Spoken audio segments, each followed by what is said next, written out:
주옵소서. 경배하세.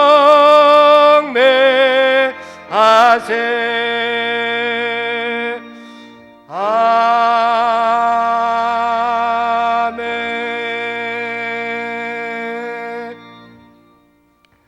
오라 우리가 여호와께 노래하며 우리 구원의 반석을 향하여 즐거이 부르자.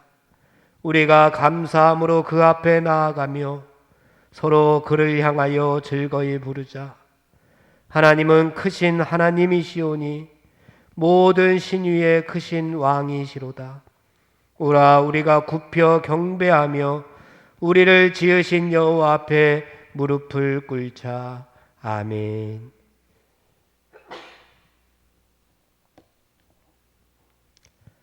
전능하신 하나님 아버지, 지금까지 은혜로 저희들을 인도하여 주심을 감사드립니다.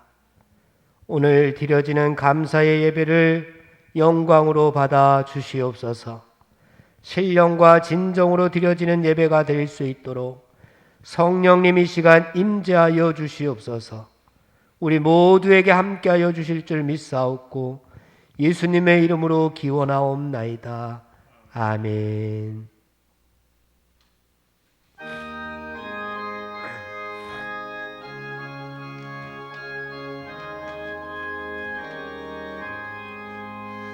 만일이 내게 있으면 내 입 닦아지고 내 구주 주시는 종을 늘 찬송하겠네. 내 은혜로우신 하나님 날 도와주시고 그 크신 영광 넓혀 다 알게 하소서. 내 주의 귀한 이름이 날 위로하시고 이 귀의 음악 같으니 참 희락되도다.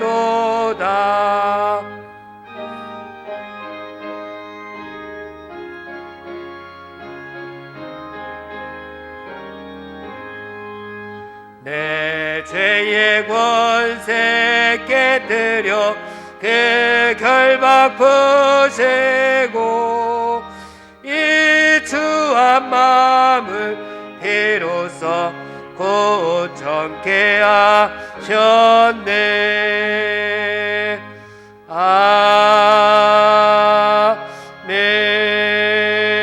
아멘. 성시교독 78번 요한복음 14장을 다 함께 교독하겠습니다. 너희는 마음에 근심하지 말라. 하나님을 믿으니 또 나를 믿으라.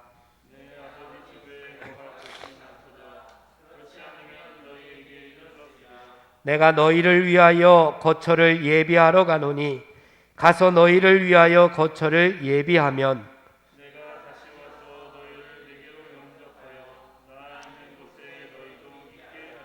내가 어디로 가는지 그 길을 너희가 아느니라.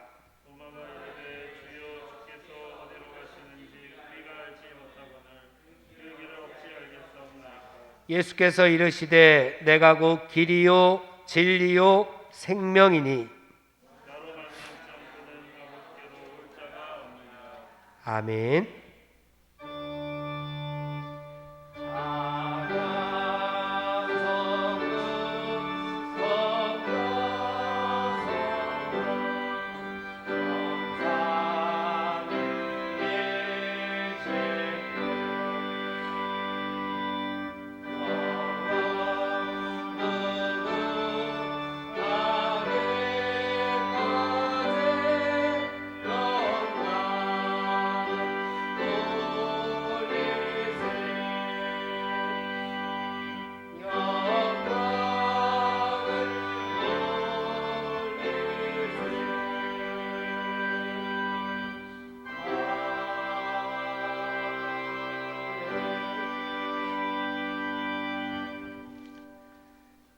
만일 우리가 죄를 회개하면 하나님은 신실하시고 의로우사 우리들의 죄를 용서하여 주십니다. 믿습니까? 이제 우리의 중심을 아시는 하나님 앞에서 회개의 기도를 드립시다. 하나님 감사합니다. 지난 일주일 동안도 저희들을 하나님의 백성 삼아주시고 하나님의 자녀 삼아주심을 감사드립니다. 그러나 저희들이 하나님의 백성으로서 하나님의 자녀로서 최선을 다하며 하나님의 백성답게 하나님의 자녀답게 우리의 삶 가운데서 하나님을 왕으로 모시고 주인으로 모시고 살지 못하였음을 이 시간 하나님 앞에 고백합니다. 내 마음과 내 뜻대로 살았던 모습들을, 내 고집과 내 욕심대로 살았던 모습들을 이 시간 하나님 앞에 다 내려놓습니다. 하나님 저희들을 긍휼히 여기시고 용서하여 주시옵기를 간절히 빌고 원합니다. 세상 살아가면서 저희들에게 사명 주시었는데, 빛이 되라고 말씀하여 주시었는데 어둠과 버타였던 저희들의 모습들을 용서하여 주시옵소서. 소금이 되라고 말씀하여 주시었는데 세상 가운데에서 하나님의 향기를, 하나님의 소리를, 하나님의 음성을 내지 못하였던 저희들의 모습들, 하나님의 뜻대로 살지 못하고 하나님의 말씀대로 순종하지 못하고 하나님의 계명에 불순종하였던 저희들의 모습들, 하나님 다 용서하여 주시옵소서. 알고도 지은 죄, 모르고 지은 죄, 실수하여 지은 죄, 연약하여 지은 죄까지 다 회개합니다. 동이 서에서 먼 것처럼 우리를 우리의 죄에서 멀리 멀리 옮겨 주시옵소서. 예수님의 이름으로 기도하옵나이다. 아멘. 성도 여러분, 진정으로 죄를 뉘우치고 죄 사함 받기를 원하는 사람들에게 주시는 하나님의 은총의 말씀을 들으십시오. 여호와께서 말씀하시되 오라 우리가 서로 변론하자. 너희의 죄가 주홍 같을지라도 눈과 같이 희어질 것이요 진홍같이 붉을지라도 양털같이 희게 되리라. 아멘. 이제 우리가 하나님의 말씀과 그리스도의 공로에 의지하여 회개한 모든 죄는 용서받은 것을 믿으시기 바랍니다. 아멘. 영광 영광 할렐루야, 영광 영광 할렐루야, 영광 영광 할렐루야, 곧 승리하리라. 성도 여러분, 사도신경의 말씀으로 신앙 고백하겠습니다. 전능하사 천지를 만드신 하나님 아버지를 내가 믿사오며 그 외아들 우리 주 예수 그리스도를 믿사오니 이는 성령으로 잉태하사 동정녀 마리아에게 나시고 본디오 빌라도에게 고난을 받으사 십자가에 못 박혀 죽으시고 장사한 지 사흘 만에 죽은 자 가운데서 다시 살아나시며 하늘에 오르사 전능하신 하나님 우편에 앉아 계시다가 저리로서 산자와 죽은 자를 심판하러 오시리라. 성령을 믿사오며 거룩한 공회와 성도가 서로 교통하는 것과 죄를 사하여 주시는 것과 몸이 다히 사는 것과 영원히 사는 것을 믿사옵나이다. 아멘. 이제 우리를 구원하신 하나님께 할렐루야로 영광 돌리겠습니다. 할렐루야, 할렐루야. 그리스도의 평화가 여러분과 함께 하시기를 기원합니다. 석교 가족 여러분, 우리는 구원받은 하나님의 자녀들입니다. 옆에 있는 분들과 평화의 인사를 나누겠습니다. 그리스도의 평화가 함께 하시기를 바랍니다. 그리스도의 평화가 함께 하시기를 바랍니다. 감사의 기도 다 함께 드리겠습니다. 하나님, 오늘도 하나님을 찬양하며 하나님을 경외하며 하나님께 예배드리게 하시니 감사합니다. 부족하고 연약한 저희들을 이 예배의 영광의 자리로 불러주시고 하나님 앞에 말씀 듣는, 찬양하는, 기도하는 귀한 시간 주심을 감사드립니다. 이 예배를 통하여 다시 한번 하나님의 형상을 회복하게 하시고 또 일주일 살아갈 때에 하나님의 백성답게, 하나님의 자녀답게 살아갈 수 있도록 인도하여 주시옵소서. 일주일 동안 살아가면서 하나님의 형상을 회복하여 우리의 모습이 하나님의 백성으로, 하나님의 자녀로 변화되기를 원합니다. 하나님, 내가 생각하는 것이 나를 통한 하나님의 생각이 되게 인도하여 주옵소서. 하나님, 내가 누군가를 바라볼 때에 내 감정으로 바라보지 않게 하시고 하나님의 시선으로 바라볼 수 있도록 인도하여 주시옵소서. 그래서 누군가와 눈이 마주쳤을 때에 그 사람이 나를 통하여 순수하고 거룩한 삶을 꿈꾸게 하시고 하나님과 눈을 마주치는 역사를 체험할 수 있도록 도와주시옵소서. 하나님, 우리를 교만하지 않게 하시어서 우리가 숨을 들이마실 때마다 하나님의 생기를 호흡하게 하여 주옵소서. 그리고 숨을 내뱉을 때마다 내 속에 더럽고 추하고 부정적인 것들은 밖으로 다 나가게 도와주시옵소서. 내가 일주일 동안 무엇을 먹든지 간에 내 입으로 들어가는 일용할 양식이 모두 주님과 함께 먹는 거룩한 성찬이 되기를 원합니다. 그래서 나의 입에서 밖으로 나아가는 모든 말들이 거룩한 하나님의 말씀이 되게 하시고 내 말을 통하여 하늘나라 기쁜 소식, 복음만을 만방에 전할 수 있도록 도와주시옵소서. 내가 걷는 발걸음마다 하나님의 은총이 새겨질 수 있도록 도와주시고 내가 만나는 모든 사람들에게 하나님 나라 평화를 전할 수 있는 귀한 발걸음들 되게 하여 주시옵소서. 특별히 하나님, 내가 내민 손을 누군가가 붙잡을 때마다 나를 통하여 하나님께서 그의 손을 붙잡아 주시고 나를 통하여 하나님의 생명의 기운이 이 땅에 흘러 갈 수 있도록 인도하여 주시옵소서. 오늘도 저희들을 변화시켜 주실 하나님의 말씀을 전하여 주시는 목사님을 붙잡아 주시옵소서. 영육간의 강건함으로 함께하여 주시옵소서. 하늘의 권세 있는 말씀을 전하시기에 부족하지 아니하도록 성령님께서 역사하여 주시옵소서. 길과 진리와 생명 되시는 우리 주 예수 그리스도의 이름으로 기도하옵나이다. 아멘.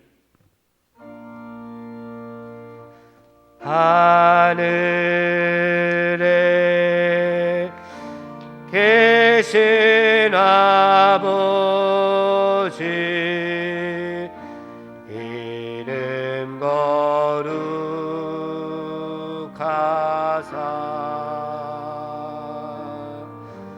주님 나라 임하시고 뜻이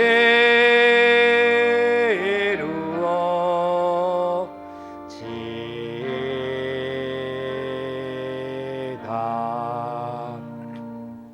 이루할 양식 주시고 우리들의 큰 죄 다 용서하옵시고 또 시험에 들게 마시고 악에서 구원하소서. 내게 주의 나라 주의 권세 주의 영광 영원히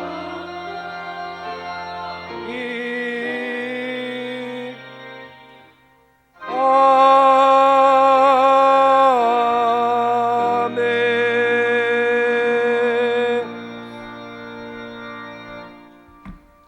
이제 마음과 뜻과 정성을 다하여 준비한 예물을 드립시다. 너희를 위하여 보물을 땅에 쌓아두지 말라. 거기는 좀과 동록이 해하며 도둑이 구멍을 뚫고 도둑질하느니라. 오직 너희를 위하여 보물을 하늘에 쌓아두라.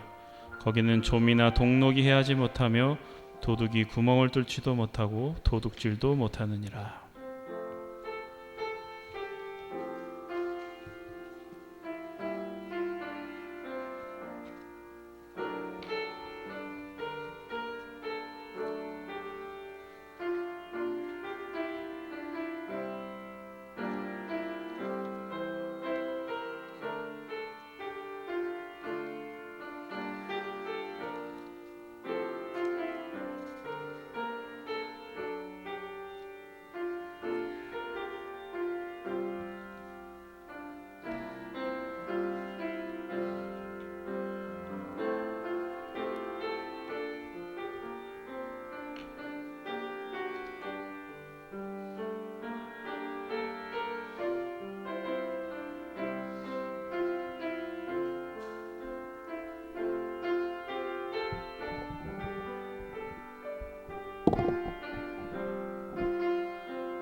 만복의 근원 하나님 온 백성 찬송 드리고 저 천사여 찬송하세. 찬송 성부 성자 성령 아멘.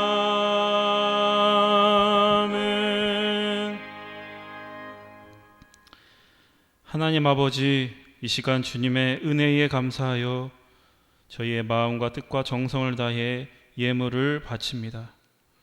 주님의 은혜가 너무 커서 갚을 수 없사오나 조금이나마 우리의 마음을 드리오니 받아주시고 영광 받아 주옵소서.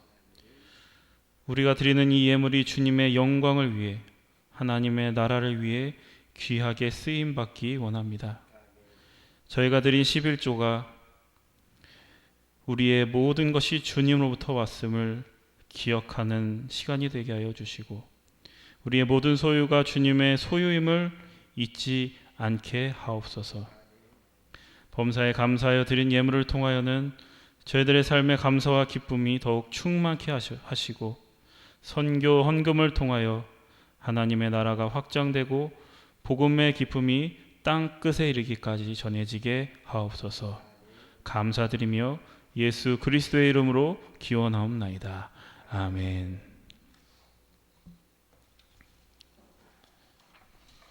소식과 소개의 말씀을 드립니다. 오늘은 성령 강림 후 제9주입니다.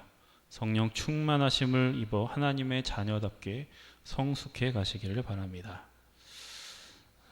코로나가 심해져서 비대면으로 예배를 드리고 있습니다. 2주 또 연장이 되어서 또 계속 비대면으로 드릴 예정입니다. 유초동부 여름성경학교 7월 영상으로 진행 중에 있습니다. 중고청 여름행사 또 7월부터 9월까지 진행 중에 있습니다. 이번에 연합 속회는 드리지 못합니다. 행사, 모든 여름 행사를 위해서 함께 기도해 주시고 협력해 주시기 바랍니다.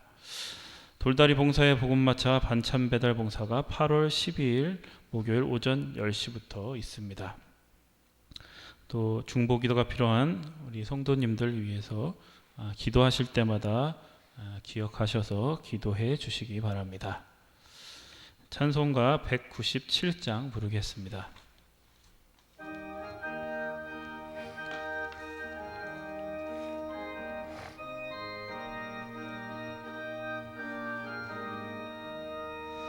은혜가 풍성한 하나님, 믿는 전 사람 한 사람, 어제도 오늘도 언제든지 변찮고 보호해 주시네. 주여 성령의 은사들을 오늘도 내려 주소서. 성령의 뜨거운 불길로서 오늘도 충만케 하소서.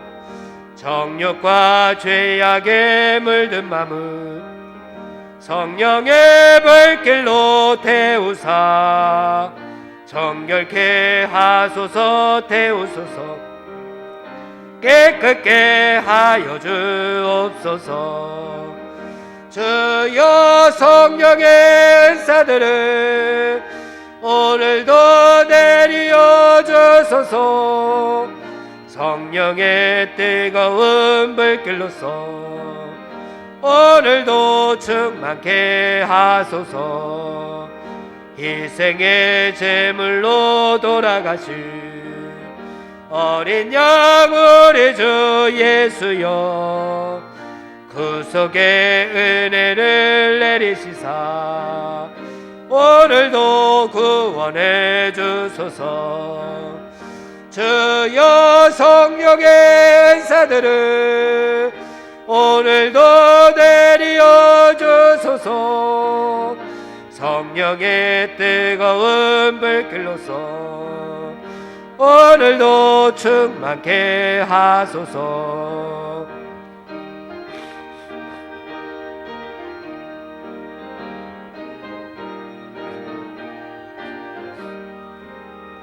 주님의 기쁘신 은혜만을 세상에 널리 전하리니 하늘의 능력과 권세로서 오늘도 입혀 주옵소서.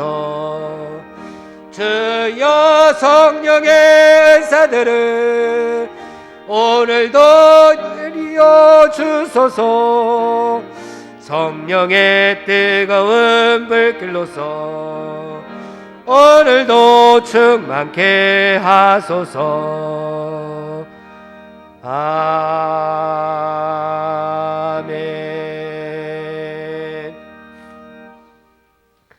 오늘 우리에게 주시는 하나님의 말씀, 요한복음 21장 15절에서 21절까지의 말씀을 들으십시오.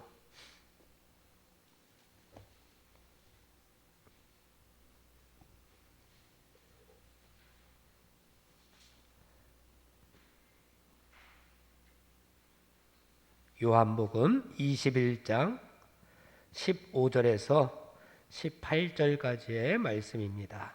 이는 만군의 여호와 하나님의 말씀입니다. 그들이 조반 먹은 후에 예수께서 시몬 베드로에게 이르시되, 요한의 아들 시몬아, 내가 이 사람들보다 나를 더 사랑하느냐 하시니, 이르되, 주님, 그러하나이다. 내가 주님을 사랑하는 줄 주님께서 아시나이다. 이르시되, 내 어린 양을 먹이라 하시고, 또 두 번째 이르시되, 요한의 아들 시몬아, 내가 나를 사랑하느냐 하시니, 이르되, 주님, 그러하나이다. 내가 주님을 사랑하는 줄 주님께서 아시나이다. 이르시되, 내 양을 치라 하시고, 세 번째 이르시되, 요한의 아들 시몬아, 내가 나를 사랑하느냐 하시니, 주께서 세 번째 내가 나를 사랑하느냐 하심으로 베드로가 근심하여 이르되, 주님, 모든 것을 아시오매 내가 주님을 사랑하는 줄을 주님께서 아시나이다. 예수께서 이르시되 내 양을 먹이라.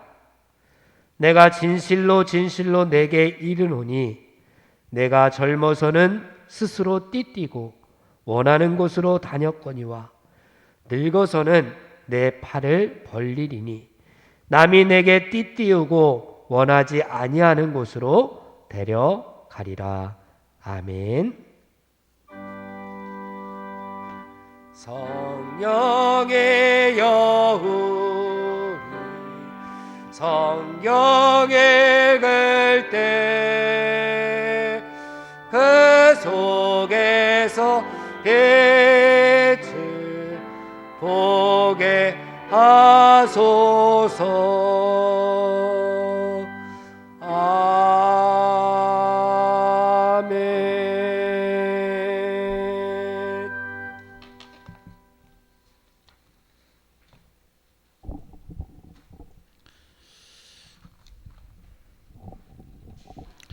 오늘 말씀의 제목은 움켜진 주먹에서 열린 손으로 입니다. 이 움켜진 주먹, 열린 손이라는 표현은 헨리 나우엔이라는 신학자가 했던 표현입니다. 그는 기도에 대해서 이렇게 얘기했습니다. 기도란 무엇이냐? 움켜진 주먹에서 열린 손으로 전환하는 것이다. 성경을 보면은 주먹을 움켜쥐었던 수많은 인물들이 나옵니다. 자신의 민족을 구하려 했던 모세가 그랬고, 또 자신의 신념을 관철시키려 했었던 바울이 그랬습니다. 그리고 오늘 본문에 등장하는 베드로, 예수님의 수제자인 베드로도 그랬습니다. 그러나 그들은 모두 실패를 경험했습니다. 또 그 실패 때문에 자기 자신에 대해서 실망했습니다.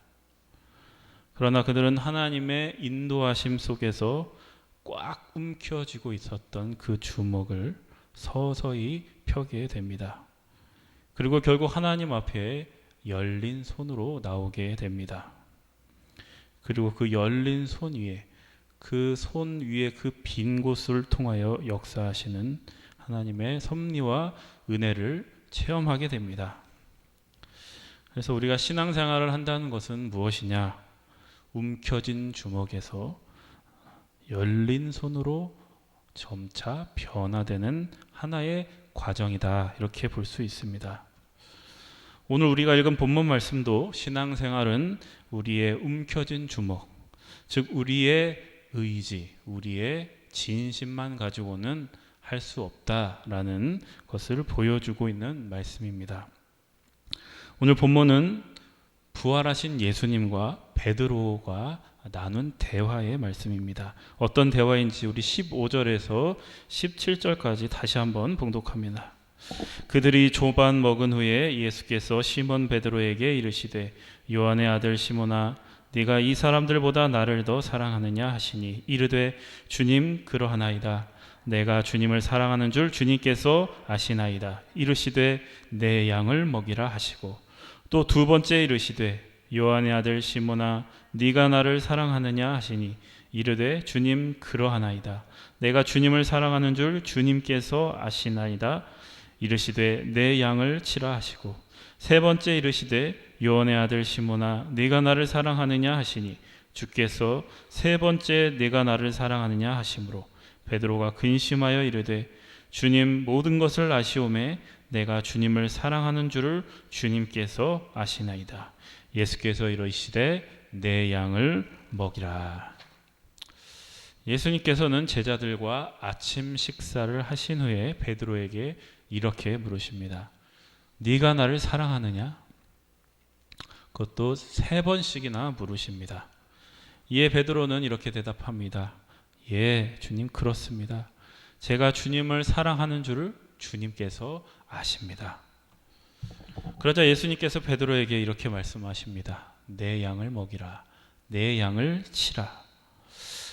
이 말씀은 선한 목자이신 예수님의 뒤를 이어서 이제 베드로 네가 양들을 내 양들을 책임지는 목자가 되라. 이러한 명령인 것입니다.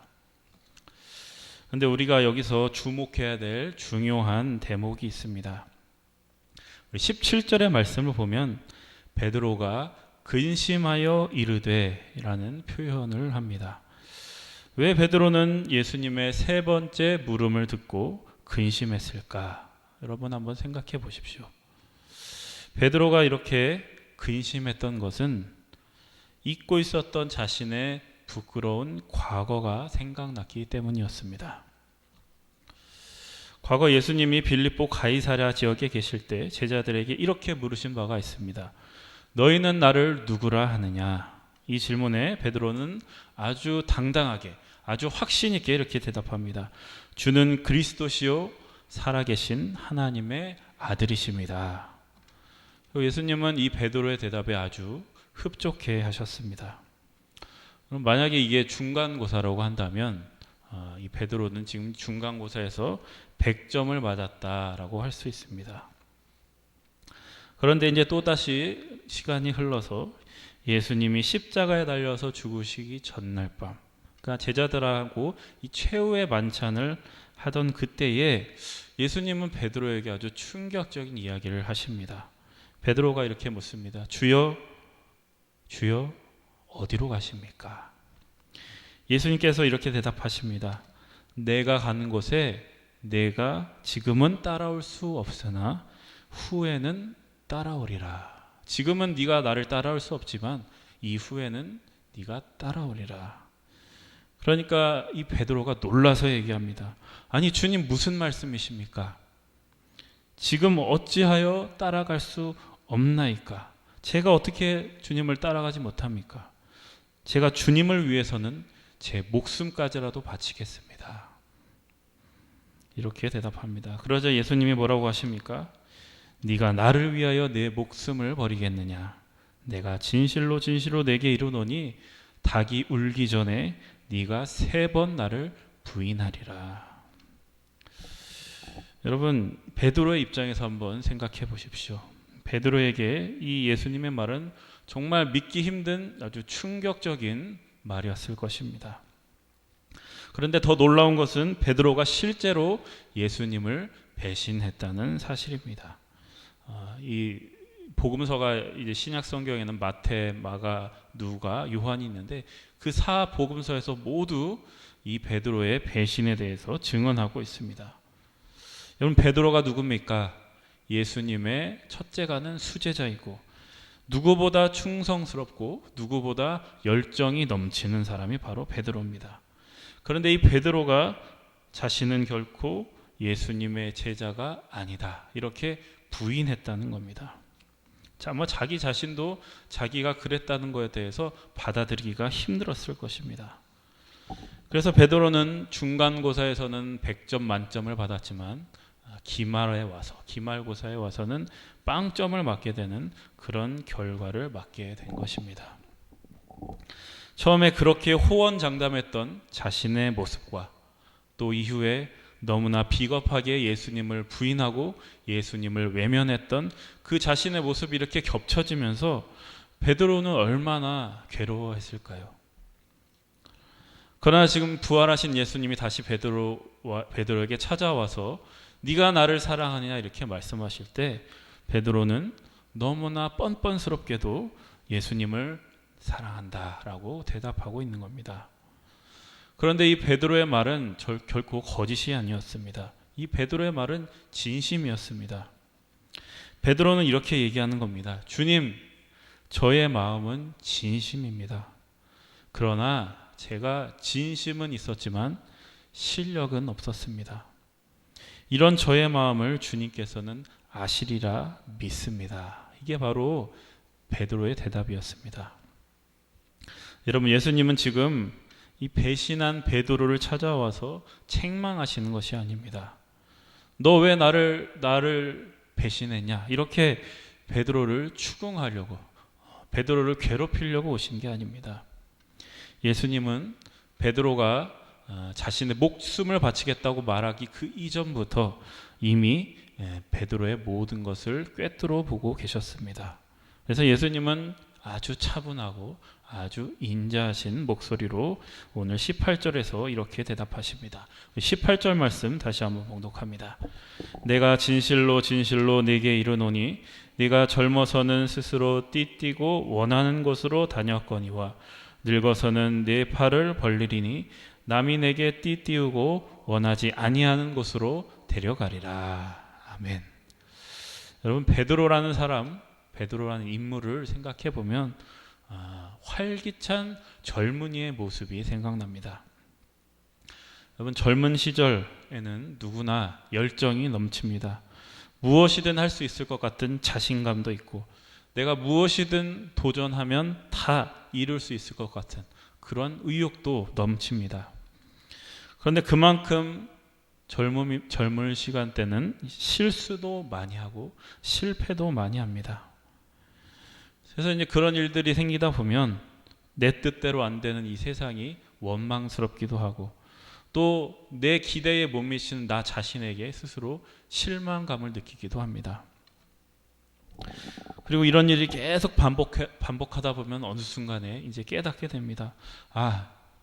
현실은 결코 호락호락하지 않구나. 현실은 내 생각과는 달리 내 기대와는 달리 참 냉혹한 곳이구나. 내가 꿈꾸었던 세상과 내가 마주한 이 현실은 다르다는 것을 점차 깨닫게 됩니다. 그리고 어느 순간 내가 꾸었던 꿈을 포기해버리고 체념하고 그냥 이 시간에 이끌려서 줄줄 끌려서 살아가게 됩니다. 부활하신 예수님을 만나기 전에 베드로가 바로 이와 같은 상태였습니다. 여러분, 베드로의 직업이 무엇입니까? 베드로의 직업은 어부였습니다. 그런데 어느 날 물고기를 잡고 있던 이 베드로에게 예수님이 찾아오셔서 제자로 부르신 겁니다. 너 이제 물고기를 잡는 어부가 되지 말고 나와 같이 사람을 낚는 어부가 되자. 그때 그 베드로는 엄청 뭔가 기대감도 부풀었을 것이고 심장이 빠르게 뛰었을 것입니다. 베드로는 이렇게 제자로 부르심을 받고 예수님을 따라다니면서 예수님이 하시는 일을 목격하고 그 예수님이 하시는 수많은 기적을 체험했습니다. 그래서 예수님과 함께 있다면 나는 세상에 두려울 것이 없다. 그리고 내가 꿈꿔왔던 세상이 곧 올 것이다 라는 그런 확신도 있었을 것입니다. 그리고 언젠가는 내가 예수님의 수제자로서 영광의 순간을 맞이할 것이다 라는 기대감도 있었을 것입니다. 그러나 그가 마주하게 된 현실은 너무나 잔혹했습니다. 예수님은 너무나 무력하고 너무나 허무하게 십자가에 달려서 돌아가셔 버렸습니다. 우리는 지금 성경의 내용을 다 알고 있기 때문에 결론을 다 알고 있기 때문에 예수님이 당연히 돌아가셔야 되지, 예수님이 당연히 십자가에 돌아가셔야 되지 이런 생각을 하지만 그 베드로의 입장에서 그 당시의 베드로의 입장에선 이런 일들이 예수님의 죽음이 정말 하늘이 무너지고 땅이 뒤집히는 그러한 일로 느껴졌을 것입니다. 여러분, 예수님이 돌아가신 지 베드로는 어떻게 되었을까요? 오늘 우리 본문에서 보는 바와 같이 평범한 어부로 돌아갔습니다. 예수님을 만나기 전에 그 생활로 다시 되돌아간 겁니다. 그렇게 예전처럼 물고기를 잡으려고 애를 쓰는 베드로에게 부활하신 예수님께서 찾아오신 겁니다. 그 예수님을 보고 베드로는 얼마나 놀라고 얼마나 곤혹스러웠겠습니까? 그것이 바로 오늘 본문의 상황입니다. 그럼 예수님이 왜 베드로를 찾아오셨는가? 이게 중요합니다. 예수님은 지금 베드로에게 찾아와서 무엇을 요구하시는가? 그것을 우리가 잘 살펴봐야 됩니다. 우리 18절의 말씀을 다시 한번 봉독합니다. 내가 진실로 진실로 네게 이르노니 네가 젊어서는 스스로 띠띠고 원하는 곳으로 다녔거니와 늙어서는 네 팔을 벌리니 남이 내게 띠띠우고 원하지 아니하는 곳으로 데려가리라. 아멘. 예수님은 지금 앞으로 베드로에게 펼쳐질 인생이 베드로가 원하는 인생이 아니라 원치 아니한 그런 인생으로 이어질 것이다 라고 말씀하시는 겁니다. 예수님이 네가 나를 사랑하느냐라고 물으신 이 물음은 네가 이 일들을 감당할 수 있겠느냐는 의미였던 겁니다. 여러분, 이 질문이 나에게 온 질문이라고 한번 상상해 보십시오. 이 질문에 대해서 그 누구도 쉽게 대답할 수 없을 것입니다. 지금 내 실력은 그대로인데 이제는 다시 한번 예수님의 제자로서 고생길이 훤한 그 길을 향해서 나아가야 되는 것입니다. 지금 예수님은 마치 늙은이처럼 한풀 꺾여버린 그 베드로에게 다시 한번 자기 십자가를 지고 나를 따르라 라고 명령하시는 겁니다. 우리는 여기서 하나님이 어떻게 일하시는지 그 하나님의 신비를 발견하게 됩니다. 하나님이 찾으시는 베드로는 예전에 그 의욕이 넘치고 혈기왕성했던 베드로가 아니라 한풀 꺾여버린 베드로입니다. 예전에 그 호언장담하던 베드로가 아니라 실패한 베드로를 통해서 지금 하나님의 나라의 복음이 전파되는 것입니다.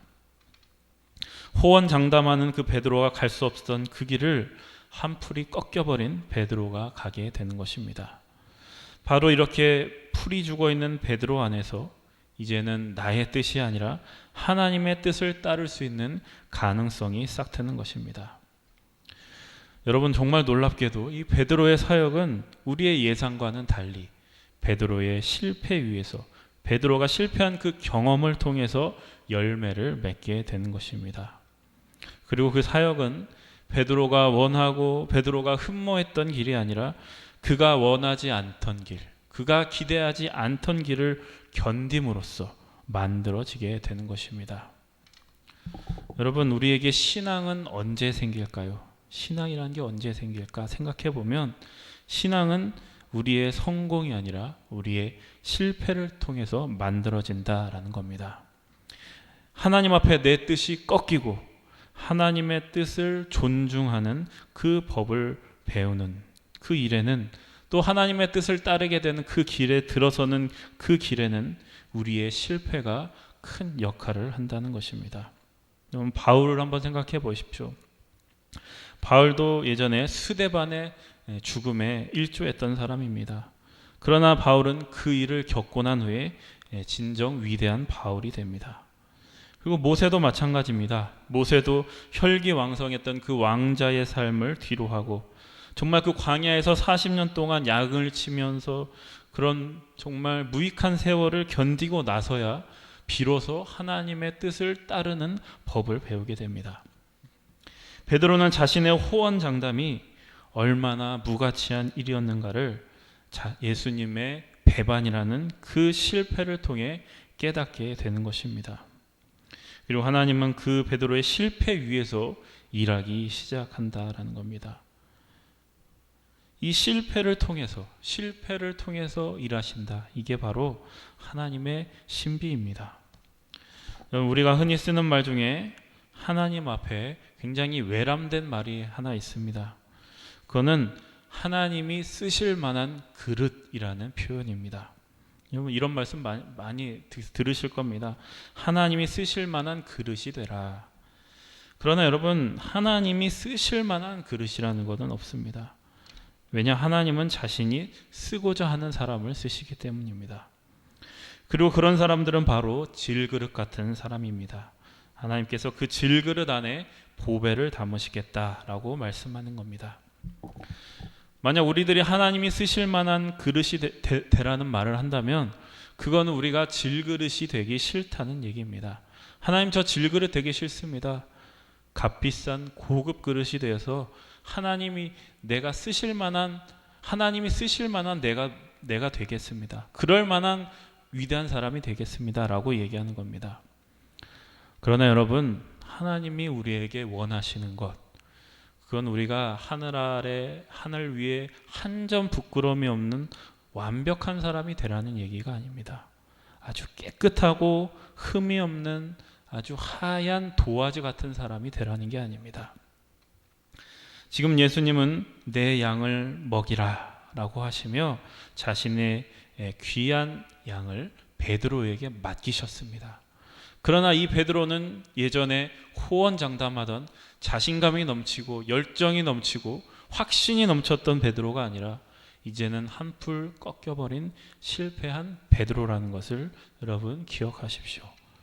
그리고 그 실패라는 것은 없어지는 게 아니라 그 실패한 베드로로부터 하나님의 나라가 확장이 되고 이제 복음이 전해지고 교회가 생겨나는 것입니다. 실패한 베드로여야 그가 원치 않은 그 십자가의 길을 갈 수 있는 것입니다. 여러분, 이게 오늘 본문의 말씀이 그리고 이 베드로의 인생이 우리에게 주는 교훈입니다. 베드로는 이후에 원치 않은 길을 갑니다. 왜냐? 그것이 그의 사명이었기 때문입니다. 여러분, 우리들도 마찬가지입니다. 우리들은 어렸을 때는 우리들이 하고 싶은 일을 할 것이다라고 생각합니다. 물론 하고 싶은 일을 하는 사람도 있습니다. 그러나 대부분의 사람들은 자기가 꿈꿔왔던, 자기가 기대했던 그 길을 가지 못합니다.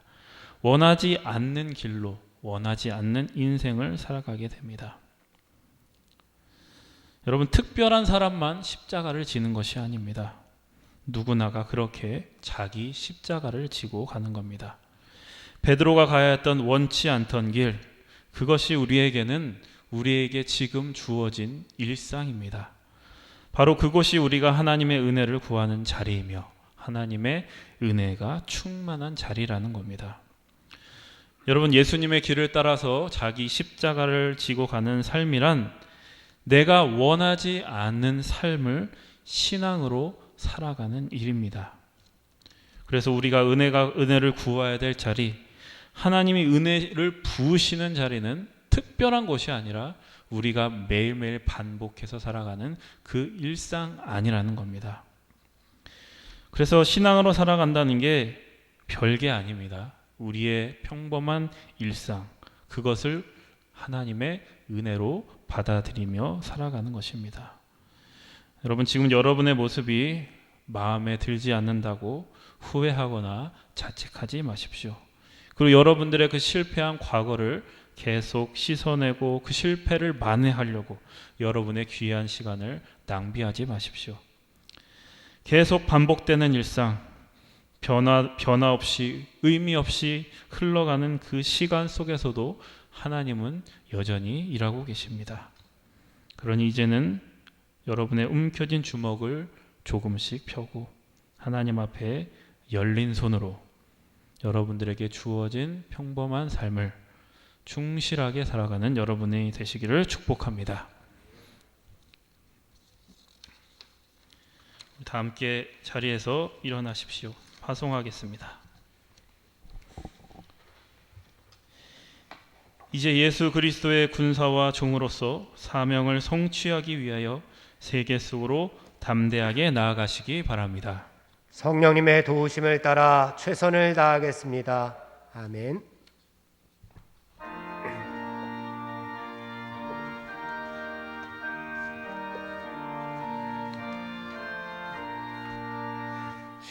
십자가 군병들아 주 위에 일어나 이들고 앞서 나가 담대히 싸우라.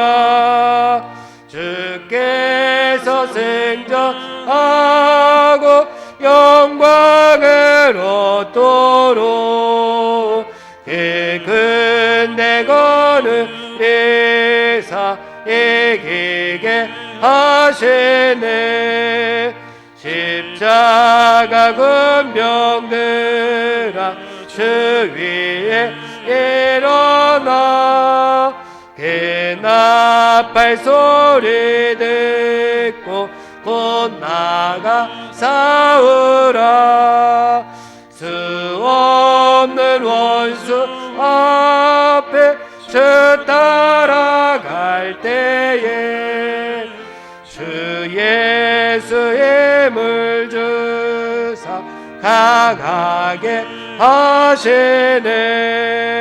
십자가 군병들아 주 위에 일어나 내 힘이 부족한 주 권능 믿으라. 복음의 갑주 입고 늘 기도하면서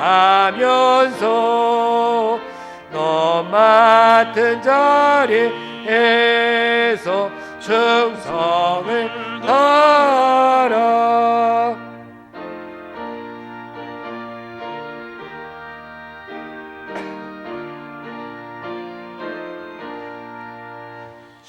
십자가 군병들아 주 위에 일어나 이 날을 접전하고 국회가 부르라.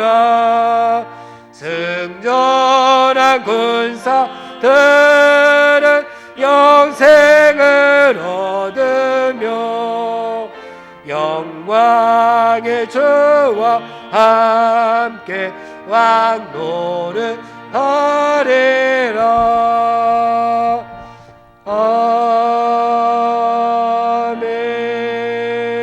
아멘. 이제는 우리 구주 예수 그리스도의 구원의 은혜와 하나님 아버지의 무한하신 사랑하심과 성령님의 내주 교통하심이 우리의 움켜진 주먹을 펴고 하나님 앞에 열린 손으로 살아가기를 결단하는 모든 성도들 위해 이제로부터 영원토록 함께 하시기를 간절히 축원하옵나이다. 아멘.